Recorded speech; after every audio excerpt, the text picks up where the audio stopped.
subscribed already, please subscribe. Please hit the thumbs up button or the thumbs down button.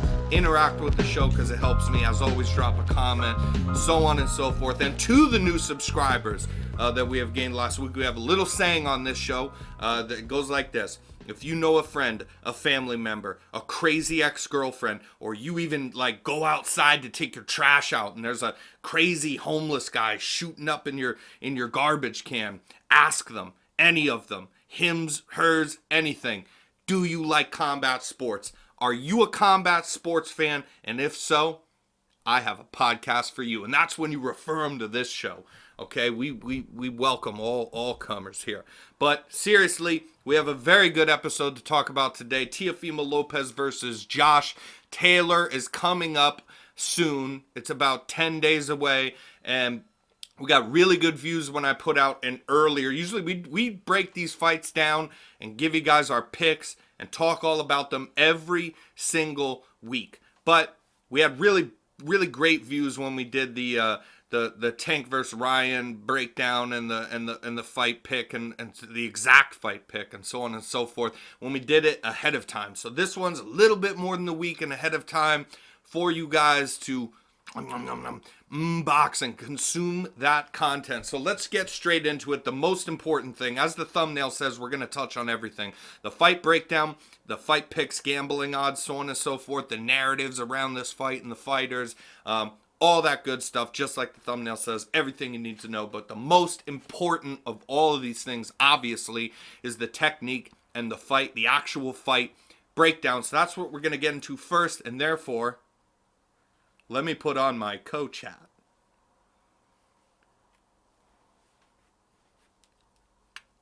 It's a co-chat. All right, tough crowd. Listen. All right, let's get right into it.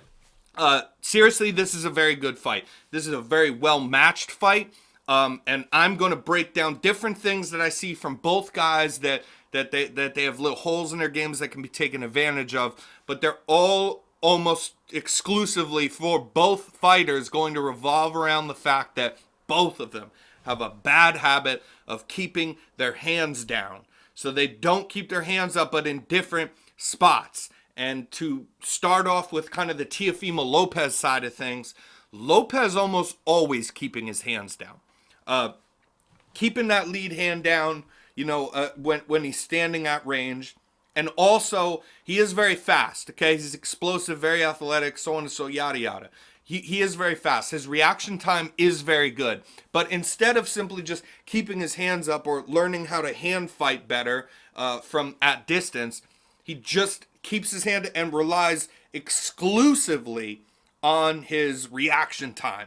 And a lot of times, he'll even parry the shots with his backhand, which is a no-no. That's a complete no-no. But yeah, he sits outside and then he's not even good with the hand fighting. So what he'll tend to do is just get almost frustrated with people that are doing it with him, and he'll either just lunge in where he can be caught, or if you start pressuring him, he can back up, and he has great reaction time, like I said, so he can, make you miss.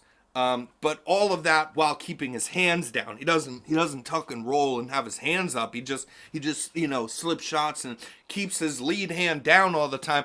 And then the fact that you can't fight well with the lead hand and hand fighting from distance, that's going to be a problem as well. And you're keeping it down, and when you lunge in, that's going to play directly into the hands of Josh Taylor, if you will, a tailor-made opponent for him. Okay, that's another little dad joke I snuck in there. But yeah, really kind of tailor-made for that style because Josh Taylor is very, very, very good at catching people coming in when they charge in at him.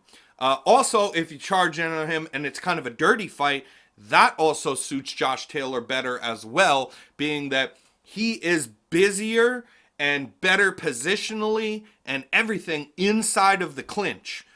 He knows how to clinch, loosen up, the refs break him and he pops him. He knows how to clinch and frame off. He knows how to, he's good at hitting people off the break. You saw this in like the Ramirez fight, for instance. So he's very good at that. Teofimo Lopez, not so much. He ain't afraid to go to war with you, of course, but this is where he gets caught because Teofimo Lopez is very fast, very athletic, very explosive, all those catchy words, but when it comes to technique, he relies heavily on the fact that he is athletic and explosive. He doesn't actually, like I said, he can't hand fight well. He keeps his hands down too much. He's plenty fast enough, good reaction time to get out of the way of things, and sometimes can counter, but that's just really off speed. Like everything that he does, he honestly could do a little bit better. You know, he could learn how to throw the punches, when to throw the punches, really. And instead of trying to just do it his own way and make up for things with speed and athleticism. Whereas Josh Taylor, not going to be as fast as Teofimo Lopez, but you know what Josh Taylor does good is, like I said, catching people coming in. His best attribute that he has is the slip counter. So he's a southpaw who fights very well with the hand fighting, knows how to do this, and has a very good jab, which he can get his jab off from all sorts of different angles on opponents as well. Josh Taylor's a guy who you're going to see the technique side and the knowledge of boxing and learning technique throughout the years, having good technique and good fundamentals. That is going to be Josh Taylor's strength. And you're going to watch him fight a guy who is really just reliant on the fact that he is speedy, explosive, he's a good athlete. Who obviously has boxed a long time, so it's not like Teofimo Lopez can't box, but when we're talking about with the better boxers and the best boxers in these weight classes, especially now that he's up at 140, Josh Taylor is the man. Now, yes, we'll get into that later. We'll get into the narrative stuff later. But yeah, what Taylor can do very well is the hand fighting up front, especially from, like, he's a southpaw, so that alone against an orthodox fighter, it's going to favor, and just the better fundamentals, like I said, for Josh Taylor, it's going to favor him in this contest, in my opinion, for sure. And you're going to see a lot of that outside work. And then you're going to see Teofimo Lopez, I think, getting frustrated, trying to run in, like you saw in the Sandor Martin fight, and getting caught for it. Well, Josh Taylor, that slip and backhand is very, very good. Forgive my fundamentals, as I am not a southpaw fighter, but that slip and over the top backhand is something he did like 17 times in the Ramirez fight, for Christ's sake. And the posting off inside the clinch, like I said, like where you're in the clinch, he gets boom out of the clinch while he posts, he's throwing the uppercut or slipping. He did that in the Ramirez fight. He's done that in all his fights. So even in the Catterall fight, which I did think, anyways, that he lost, but his better work in the second half of the fight came from that inside fighting out of the clinch kind of work, a lot of it. And I think that, that Taylor's going to be better from range. He's going to play the position, play the role, as he should, of the counterpuncher, who will keep Teo on the outside, land his jab when he can, and when Teo comes in, that's when what you're always waiting for, and it's slip counter. So that is always the game plan. And you don't get away from the game plan. You stick with that exact game plan, and I think it'll see Josh Taylor through to a victory here. Teofimo Lopez, let's do the narrative stuff. You know, Teofimo Lopez coming off of the George Kambosos loss. I remember he fought some guy that I do forget, his name escapes me, as it was a total just a quick little get back fight. It literally didn't mean anything but getting Teo in the ring and knowing that, okay, you got a little more ring time, you're in there again, get the feel for it, and then we're on to bigger, better things. Fighting Sandor Martin, a lot of people didn't appreciate. I myself told you guys that Sandor Martin, very slick boxer. That Mikey Garcia performance that he put on was eye-opening, as a matter of fact, to the caliber of boxer that Sandor Martin is. But I thought, even though they gave Teo the win there, I thought that Sandor Martin won that fight. Not only dropping Teofimo Lopez, getting 10-8 rounds, who should have gotten 10-8 rounds there, but also the other drop could have been a slip. That happened. That was another, basically a second time. Teo didn't look great, and he got outboxed from distance with a guy with a game plan that said, I don't care about what the crowd's saying. I'm gonna stick my jab in his face. I'm gonna counter him when he comes in. The game plan we just laid out for Josh Taylor. That I thought worked very well, and I thought that Sandor Martin should have won that fight.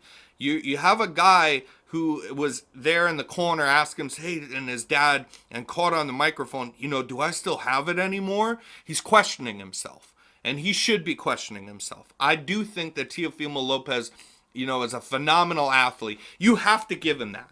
There's no two ways around it. You have to give him that. I think he's a phenomenal athlete, but I also think that he needs to let go of his dad. His dad coaching him in his corner, literally they're cutting to shots in that fight, the Kambosos fight, and he'll sit there. You can look this stuff up and see it for yourself. It's not a narrative or a opinion. These are things all caught on tape of him. Do I still have it anymore? Questioning himself after the Sandor Martin fight.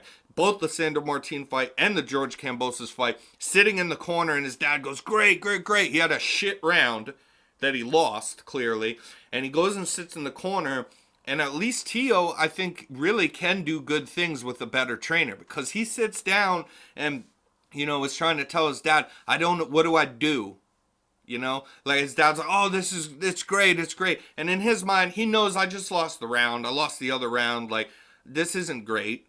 But his dad's sitting there telling him, oh, this is great. No, you're the man. You're doing good. And then he literally will go, what do I, like, he's hitting me, let's say, whatever it was that he said. He's hitting me with this counter right. And he goes, what do I do?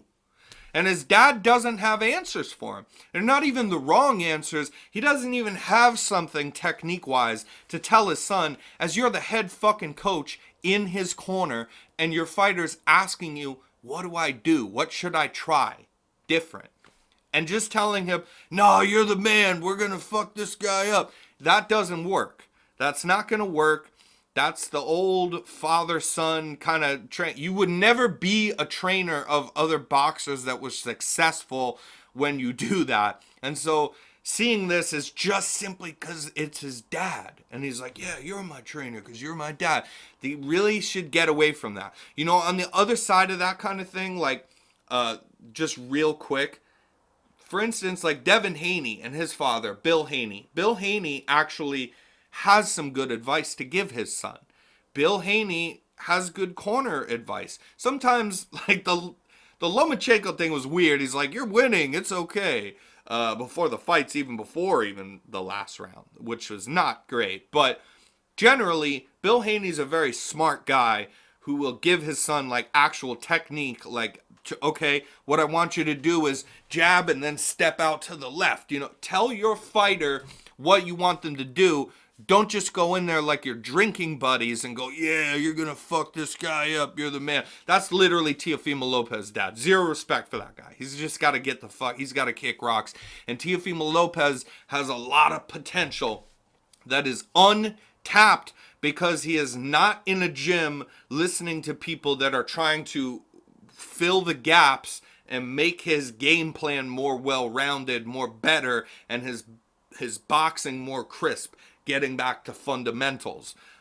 They're just riding home on a really good athlete who's got a great work ethic and works out hard. Maybe his dad has great workout regimen, so keep him around for, I don't know. He's not a trainer, so that's going to be a problem. Usually on this show, I don't like to talk about narratives, but that is going to be literally play into this fight as if it's technique, which is kind of ridiculous to think about because that's not the way boxing normally works.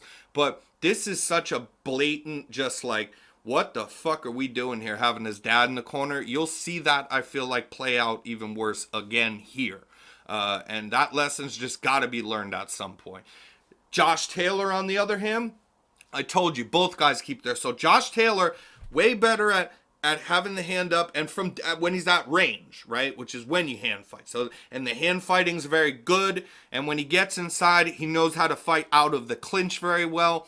But toe-to-toe while throwing combinations, if you crack Josh Taylor or if he slips something but you keep going at him, he has a tendency, because this is kind of really the only time he does it, but when he's like getting out of an exchange, backing up, he'll keep his hands down while moving his head, which is just fucking nuts. Don't do that, because anything that you're doing like this, you could just do the same shit, with your hands up in case something happens, right? So that's his flaw. And if he doesn't do it as much, like I said, as like Tio, I don't think it'll play as much a role. But what it could do is it might only take a really, really good crack or a follow up, from Lopez, who is very powerful. Very like fast twitch muscle fiber, kind of explosive power. You don't want to keep your hands down backing up, especially like in a straight line or something against a guy like that. So that could be a problem. But also, to get back to the narrative side of things, he hasn't been in the ring, Josh Taylor, in a very long time. It's been over a year. And that Jack Catterall fight that he had, that was a really bad decision. That was a lot worse than what you guys are talking about now with like Loma, and Haney. How people don't agree with that decision. This one was a blatant, like, you watch that fight, it'll give you a better, like, okay, I might have thought Loma should have won, but it was close enough. Like, that Jack Catterall won that fight. So that wasn't that close at all. But, also it's been a long time. So you're coming off of, that fight, which he should have lost that fight handedly, even though they gave him a robbery of a scorecard. He should have lost that fight. And that's also over a year ago, right? So that's the last time that Taylor was in the ring. So we need to see, in all fairness, how Taylor looks as well. And what we're giving you here, I'm trying to give you like, the breakdown of what you see when the fighters are in the ring. But it's been a long time out for Taylor, and we're not excluding the Jack Catterall fight because obviously we're talking about it here. But that was a bad performance, and then a long time. So you really need to see, which is important, that Josh Taylor is going to be any sort of himself for this fight. And Lopez, like I said, close decision over Sandor Martin that could have went the other way. The loss to Kambosos before that sent him on a whirlwind where he's just a downhill. You're seeing more of the shit with the dad. So there is actually narratives that matter for this fight, where we're going to have to see which fighter comes in there for both guys. Because both of them right now are not what you'd call reliable, where you know what you're going to get from them. We don't right now. These guys are questionable until we see what form of themselves they are on fight night when they get in the ring. That's how it's been for both guys. As far as gambling odds go, this is almost a pick'em. Josh Taylor, last I checked, is a slight favorite. And when I say slight favorite, I think I saw him at a minus 140, which is totally pick'em odds for as far as boxing is concerned. Those are smaller odds even in sports like MMA, right? Or like basketball, a lot of time, or things like where you don't see minus 5,000s every single time on cards like you do in boxing. So that speaks to the good matchmaking in this fight. But yeah, he's a slight favorite, but at almost pick'em odds. I'm gonna tell you, go Josh Taylor here for sure. Go Josh Taylor, because he has questions to answer, like I said. But if he doesn't have to be his best. If he is not completely like injured, which is a rumor that was floating around out there as well. But if he's in good health, and he does seem, as well, not kind of feeding into the Lopez trash talk, not doing a lot of extra. He's doing a lot of media, but not a lot of the extra shit. He's just talking about the fight. He's respectful more to Tio about saying, like, I hate the guy, but he's a good fighter. Tio's just a shitbag who's like, everybody sucks. And they go, well, what's one good thing he does? I mean, the guy's an undisputed 140-pound champion, the division you're in now. He had every single belt, and he beat like 6 undefeated fighters in a row, and it's like, nah, he just sucks. So there's not a lot to make of that, really, other than Tio being a shithead. But Josh Taylor, I think, looks focused anyways. And so, being as the breakdown we gave you, that he's the fundamentally better, more sound, more reliable boxer, generally speaking, has been through his career than Lopez. That's why I'm going to tell you to make that pick. And at those odds, especially, because he could be more favored, really. He could be a little more favored. They're pretty close odds, so this is one that we're going to want to double up on. Throw a big favorite or two from the undercard of this event, and add him on there, and you're going to get plus money like that, because they're almost pick 'em on. So minus 140, you even put like a minus 2,000 in there, and you're floating around getting plus money already. So that's the strategy we're going to take for that Saturday. I believe it's the 6th. The 6th of this month, or the 10th, something like that. The 6th, I think.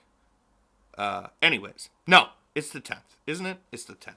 It's the 10th of this month that the fight goes down. But anyways, it's been fun. Thank you to the new subscribers. Always drop in the comments. I so much appreciated all of the great views, new subscribers from the little Nick Ball short that I put out. I enjoyed watching that guy fight very much. And if you guys want, I will do a short little segment as well on him. Let me know in the comments on what exactly that I saw for being a first-time Nick Ball watcher. First time that I've seen him. That performance was very stellar, and for a lot of different reasons that I'm not just going to be like, hey, that guy hits hard and stuff. I'll give you some insight on why I think that he can do big things. He's going to fight for a world title, and depending on who he fights, like if it's kind of not like one guy but the other, maybe any of the other two, right, or something, guys, he has like two champions that I do think he could actually beat right now. So if you guys want to see a little more Nick Ball content, let me know, and I'll do a little, like a 6-minute little segment on why I took that short for seeing him for the first time, why I think he's pretty special, might be pretty special talent. Until next time, stay safe, stay loyal, fight fans.